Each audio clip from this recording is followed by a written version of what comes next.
SBR Jefferson is a 12-ish year old gelding, stands 16 hands, does 3 gaits, and we believe he might work as a beginner horse with work.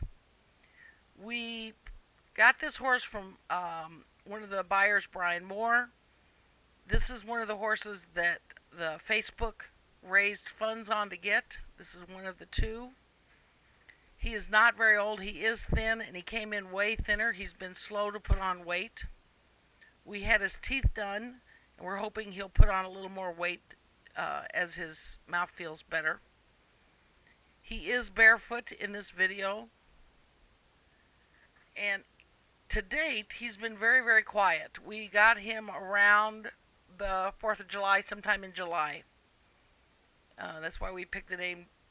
It's actually Thomas Jefferson, but we call him Jefferson. He has been this quiet and kind of laid back since we've had him. He is still underweight, and like I said, he's been slow to put on weight. He's been healthy. He's had no problems. I believe this horse cribs. I'm not sure, but I think this is one of the ones I can see that cribs. We do have him in the quarantine areas still. We have two quarantine areas. We have him in one with horses that are thinner. He's never really come out of that because the other horses were kind of picking on him. So now we've got him in with some horses that need to put on weight that are a little more timid. He knows the word whoa, as you can see. He is fairly bomb-proof as far as not spooky or silly. He's easy to deal with on the cross ties. He has relaxed a lot since he came here. He came in very body sore, and he's working out of that, which is good. Saddleboard Rescue does not keep our horses on bute or vitamins normally, and this horse has not been on anything. No bute. He's not on anything now. I do think I'm kind of one of those people that thinks that all the horses should have at least front shoes. With the mud, we've had to pull the shoes because they were pulling them off, and so he's barefoot. I do think this horse would feel better with front shoes on. As you can see, the lunging horse doesn't bother him. He doesn't pay any attention to it. He's a bigger horse. You can tell by his tail that he's been in saddlebred school somewhere. This horse has had his shots. He's had his teeth done. He's been wormed. His feet have been done. Like I said, I would definitely put shoes on front of him, especially if it stops being muddy out here and those pastures dry up a little more. We will put front shoes back on him. This is a horse that we could start in our lesson program at any point because he is fairly solid. He does, like I said, he doesn't spook. He does a consistent trot. It's not super long and lofty, so it's pretty good for the kids. He's been easy to deal with for Aaron and the guys that deal with him. And I believe this is one of the ones with work that would probably make a beginner horse. He stays right to the rail and always did. He's not gone through a lot of what I call blinker shock. And Erin's going to get him to canter. She has to kind of remind him of it. You're going to see her tapping him and helping him up into the canter, but he does canter, and he will take both leads.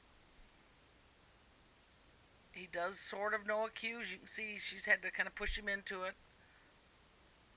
And she's lifting him. He seemed to respond to that a little bit. So if you're not knowing what you're looking at, it looks like she's pulling him back, but she's actually lifting him into that canter. And for most horses, if you can get them to lift into it, you'll come up with a more collected canter. And she kind of stopped riding for a second, maybe got too comfortable, and he dropped. So he does need a little work on maintaining the canter.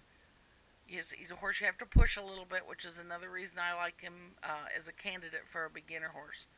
I like a horse that you have to tap a little bit with the whip. These driving horses, Amish horses, they are usually not afraid of a whip. You can tap them with the whip and they don't jump out of their skin. That doesn't necessarily mean all of them are like that. As you can see, he figured out his canter cue much easier once he knew what she was going to do. He has not been worked on a regular basis because of his weight. but he is putting on, so we'll be probably having the kids ride him a little more, and I'll be able to tell you more about him if you call and ask for information on him. He's very quick at learning or remembering in this case, and he has a nice whoa, which is really good if you have a little one or even an older one that's learning and they lose their balance or whatever. You can say whoa, and he'll pretty well come down. His flat walk is natural. He's not. We have not had to work with him to get and stay in it. As you can see, Erin, when she patted him, loosened up the reins, and he didn't offer to go anywhere. This horse has had kind of a hard life, and it makes you feel sorry for him. I think he's going to turn around. If you're interested in this horse, you need to contact Saddlebred Rescue and ask for Erin. And there you see he got his canter even better. He's quick to remember what she's doing. That's one reason we save the canter last, so we ask him to canter and then we reverse. He's already got that kind of on his head. And you'll notice the dogs don't bother him. Erin's dog just runs around. When mine get after him, they bark and carry on, but he's really just a solid citizen. So contact Erin if you're interested in Jefferson.